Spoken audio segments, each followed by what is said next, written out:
Ito si Mang Buddy.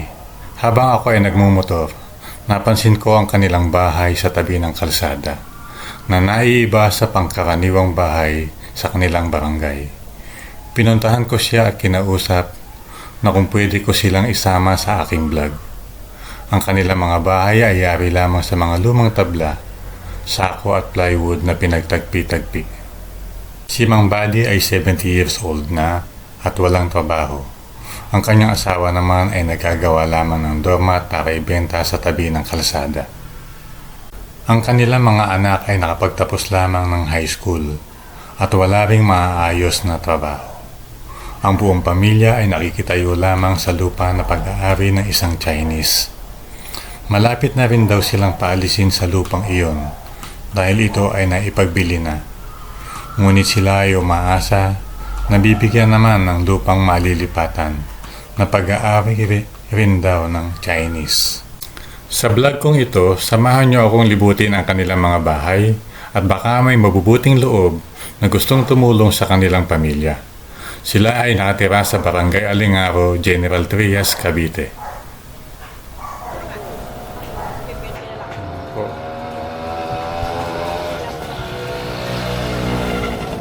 Pwede po bang tumuloy sa iyo? Awa po. Nakita po natin yung loob ng inyong bahay.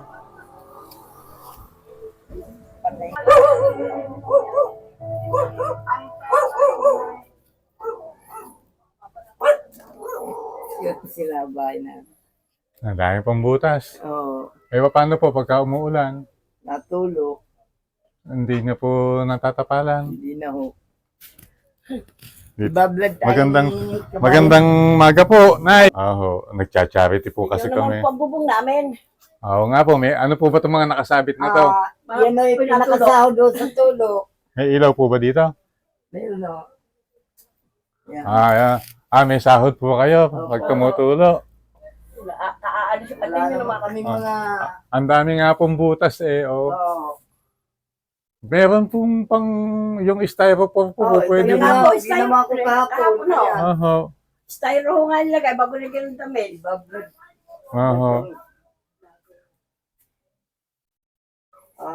Yan o. Ito, anak niyo po siya. Manugang ko. Manugang. Manugang niyo po.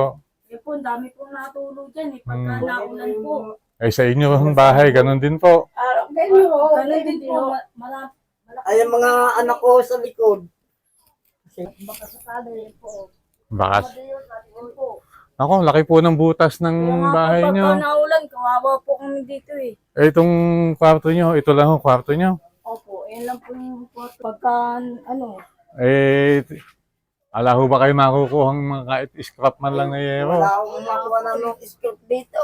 Kundi magtyaga ng... Si Kuya, ano trabaho ni Kuya? Ang gaya ko po. Ito yung kusina ninyo. Ilan ho anak niyo? Ito pa lang po. Isa lang po. Oo. Ay, tipid-tipid muna sa anak hanggat ano. Ano, ganda pa naman ng baby mo, oh, puti. Lalaki. Lalaki. Ay, lalaki ba to? Kala ko, ano yung maganda eh.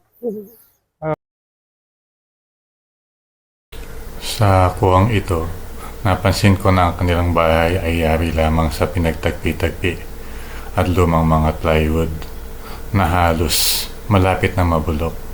Kaya naman naawa ako sa batang kabgal ng kanyang ama at sa kanyang pamilya. Sinisipon. Kailangan ng vitamin C o kalamansi. Bigay lang sa amin yan nung fiesta. Ito po, meron po kayong itik. Bigay lang sa amin yan nung fiesta ng March 10. Nung mag-iitik. Yung nagtitinda ng itik. Itong Mr. Kababeto kasi, pinatigil sa amin dyan sa labas. Kaya Nung umalis, binigyan ng mga hayop. po. Pero papumpahin na aking mga anak. Ay buti po nakatayo kayo dito ng walang walang upa.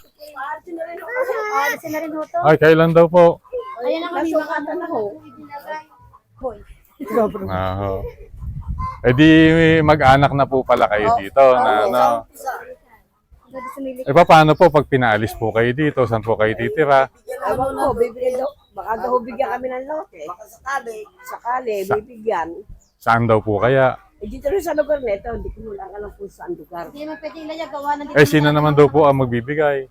May baka ho yung mga kakabili.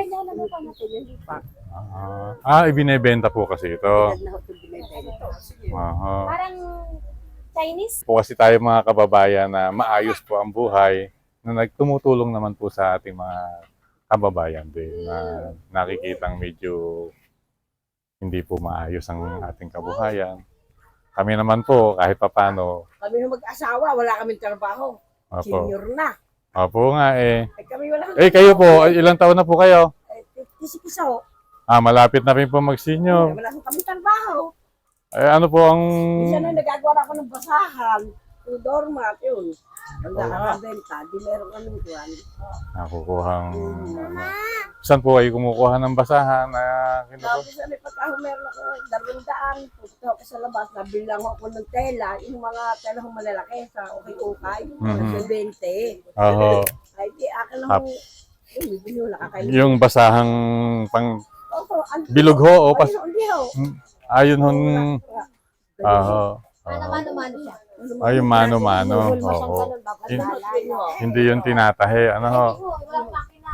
Hindi kumita-kita ko sa outwing ko. Ito po. Bili rin po kasi ang tela. Oho. Ay, matisa ko yun. Ayun. Ayun yung mga bilog na basa. Ano. Ano, ganito ho, muna. Ayan. Ho. Binugutin ko siya. Ayun ho. Oho. Ba't ito bilhin niya? Nakakailan naman po kayo sa isang araw? Ay, kung ako, medyo Ayaw, saan po? masakit to ang ganyan. Mga nakakalimay sa pagkakabalimaw. Ito ho yan. Oo. Pwede mo siyang gawin ding higaan pag uwi na pagtungkot ko. Hmm. Ayan. Ito po sa anak ko po yan, tindahan. Ay di, pumuti mamili mo ba't sa anak ko, bibigyan niya ako ng nanay, ito ho ulam, nanay, ito yung pagkakagaling sa palengke. Ay gagawat. Tatlo kami, yung aking anak ko sa loob, yung binata ko. Isa ko nang mahulog sa mangga, Oho. school bahay lang kung alam niya, hindi ko napunta ng tindahan, hindi ko napunta sa loob. Akiwan, talagang hindi ko nalapos sa bahay. Ay 18 anyos, 19 anyos na ho. Eh, ano ho? Ay, may meron sa baka sa gabi. Dito Kaya hindi ho namin maisip na kahit ang tulak namin sa pagkatrabaho, ayaw. parang nakayo ho pa niya. Pero kaya naman ho niya magtrabaho. Kaya ho magbuhat ng dalawang yung isang timbaho lang naman ito yung tubig ho. Gano'n kami humiiba ka ho. Wala makuha na kaming Kaya yung kami trabaho. kapato, paano na kakuyan? Hindi magbubuhat. Hindi na tayo kakain pagkakuhan, ay kapag magtrabaho. Ako, bilan ako. Nag-apply ho isang beses. Sinabi na meron siyang opera dito. Hanggang sa ngayon, hindi siya Ano na yun? natawa. 7 years na yun. Hindi po tinatawagan. Tagal na. Hindi ko na papas ko yan. Bahala tayo kako. Tapos tabi naman tayo ng ating mga anak. Bali si tatay ay ilang taon na? 70 na. 70 na. April po. Sa April. 7. Oo. April 7. Si nanay ay 54. 56. Ay, 56. Oo, matagal pa po kayong Makasali sa senior. makasali sa senior. Kaya po talagang Ay, kung wala Kayod ako- po kayo akin, sa sarili. Hindi na ako makapaglabada. Hindi na ako makapagtrabaho kung saan. Dati nakakalinis ako ng bahay, nakakapaglaba pa rin hindi sa bahay nila. Sakit rin kasi kung lagi ako. ano po nararamdaman nyo? Isa na ito yan, sigmura. Maninigas yun siya. Buti nga po si tatay wala pang maintenance. Meron no? Hinga lang. Lagi pinihingal. Oo. Puro ano lang ngayon pag Ganun lang. Dala talaga ng May hika po. Wala na. Wala ho. Pero pag sumumpong mo siya ng ganun Ano takay ng yan? araw na, Unang katandaan. ay amin ho, pero do, doktor. wala naman makita. Side effect na ko yun ng pagka-senior yung Ayan po, ayan, 300. Opo, tapos ang Ayan po yung trabaho nyo. Opo. Yan. Mga inaw naman po. May maliit po kayong tindahan sa anak kapatid sa, ko po. sa kapatid nyo. anak din po ni nanay. May babae na konting tubo pambako ng bata. Ito po, kanino pong bahay ito? Ay, yung po sa kapatid ko po. Sa kapatid nyo. Ang nakatira naman dyan yung mga yung manugang nasa loob. Sa bahay. Ay, ang dami niyang anak. Madam? Ilan po anak? 5. 5. Puro ano, ano hanap buhay nila? Porkis din ho. Action word, hindi pa na sa truck. Hindi pa. Sa construction. Construction lang. Sige po. Iwanan ko na po kayo. At balikan na lang po namin kayo Maraming kapag ano po. Daming salamat ho. Konting halaga lang po yun. Pero pag nakakuha po ako ng ano, kaya nga po, Tulong na rin po ito, pambili ng bigas. sana po sa mga makakanood nito ay magbigay po sila ng meron pong magmagandang loob na tumulong. Sabi ko nga po, yung mga ibibigay nila, ibibigay natin ng labis o maaaring lumabis pero hindi po magkukulang. Dahil lahat po ng ibibigay nila sa atin ay ibibigay talaga natin sa mga tao na nangangailangan. Hindi ko man po maibigay sa inyo lahat yon, sa ibang tao ko rin po ibibigay kasi po hahati-hatiin po natin para sa mga nangangailangan. Maraming salamat ho. Okay po yun, konting tulong lang po yun. Salamat din po. Salamat din po sa pag-entertain sa akin. Sige po, salamat po. Salamat. Hi, tatay. Thank you. Salamat po. Salamat po marami.